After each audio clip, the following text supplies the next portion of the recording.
So guys, recently I noticed that on Windows 11 25H2, there's a weird problem where the keyboard and mouse just disconnect randomly. Yeah, it's happening to me too after the latest updates, but I'm not exactly sure which update caused it. I did a little bit of research and found out it's not just me. A lot of people are facing the same issue too.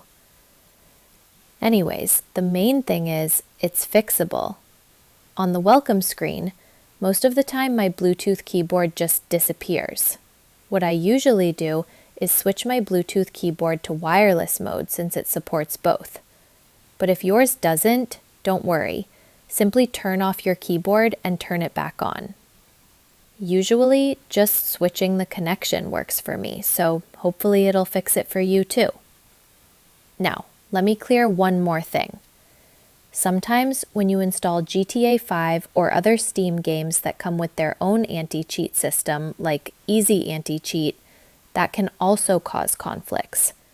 In that situation, I already replied to someone on Facebook with a quick fix. You can take a screenshot of that and follow the steps. It should help. This issue mostly happens on Windows 11 when you install GTA 5 for the first time. Hope this helps you out, guys, and let me know in the comments if it worked. Your feedback means a lot to me. That's it for today's short tutorial. I'll catch you in the next one. Bye-bye.